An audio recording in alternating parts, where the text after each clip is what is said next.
बच्चों, कैसे हैं आप?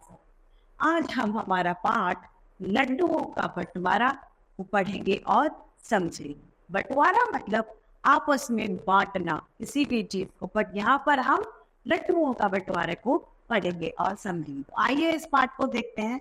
यह पाठ 2, लड्डुओं का बंटवारा।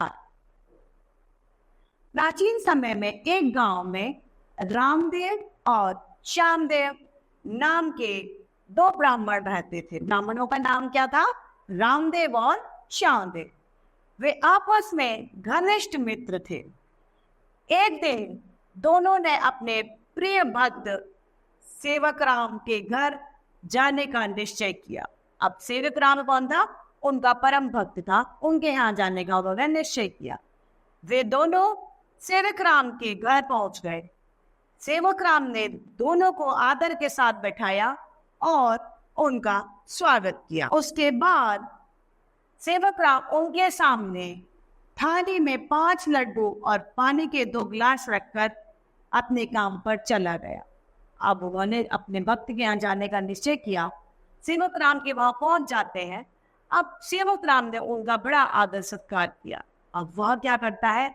एक प्लेट में 5 लड्डू लाता है और 2 गिलास पानी लेकर उनके समक्ष रख देता है और वह बाहर चला जाता है। दोनों ब्राह्मण की समझ में यह नहीं आया कि इन लड्डुओं का बंटवारा कैसे किया जाए। दोनों ने आपस में तय किया कि हम दोनों में से जो पहले बोलेगा उसे 2 लड्डू मिलेंगे और जो बाद में बोलेगा उसे 3 लड्डू मिलेंगे। अब इन्होंने क्या किया? आपस में यह निश्चय कर लिया कि जो पहले बोलेगा उसे कम लड्डू मतलब 2 लड्डू मिलेंगे और जो बाद में बोलेगा उसके उपहार स्वरूप उसे 3 लड्डू मतलब ज्यादा लड्डू मिलेंगे।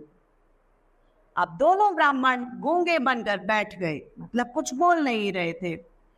थोड़ी देर तक बैठे बैठे जब वे थक गए तब वे लंबे होकर लेटकर सो गए।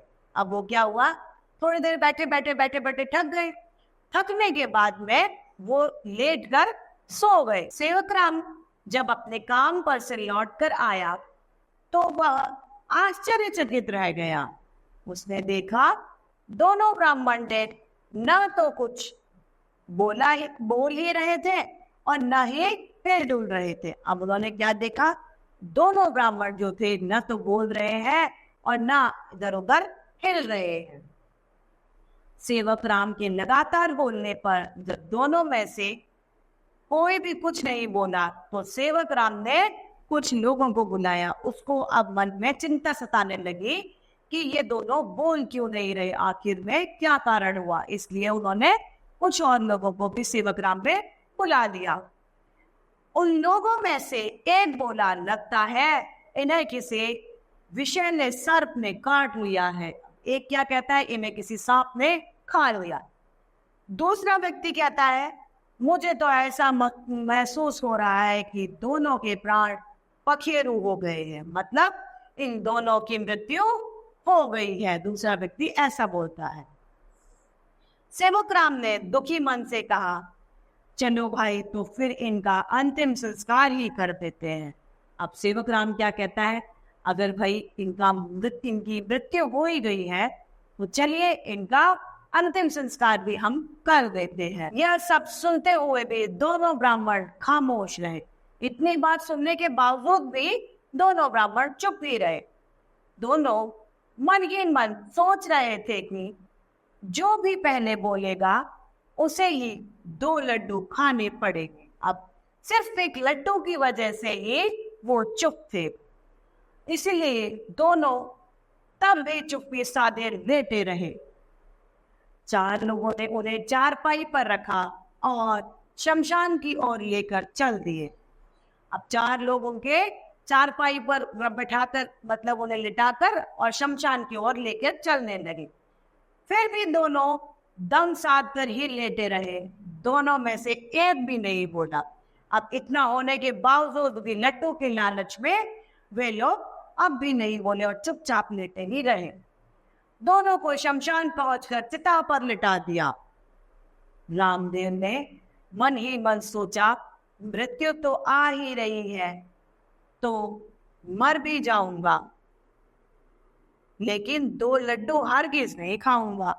अब रामदेव क्या सोचता है, मृत्यु आ रही है तो आने दो, लेकिन फिर भी मैं लड्डू तो नहीं, लड्डू तो मैं 3 ही खाऊंगा।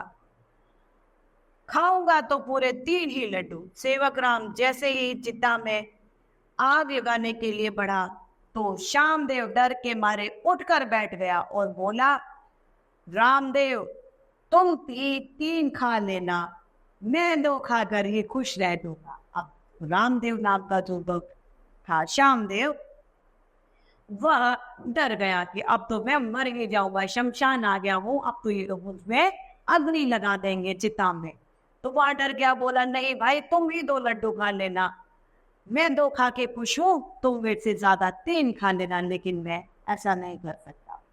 इतना कहते ही रामदेव और श्यामदेव चिता पर उठ बैठे। वहां उपस्थित सभी लोग भूत भूत चिल्लाने हुए भाग गए।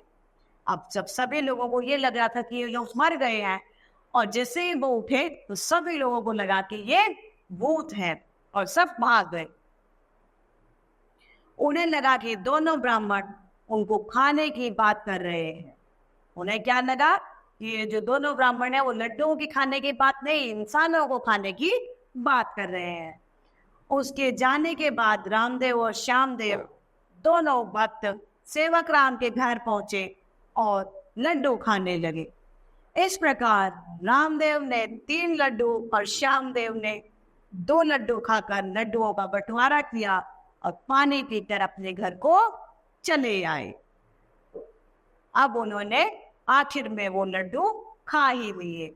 शर्त के हिसाब से रामदेव ने 3 लड्डू खाए और श्यामदेव जो पहले बोल पड़ा था उसको 2 ही लड्डू खाने को मिले, और पानी पीकर वो अपने घर आ गए। इस तरीके से हमारा ये पाठ लड्डू का बंटवारा समाप्त होता है। मुझे आशा है आप सभी को इस रोचक कहानी में बड़ा मजा आया होगा।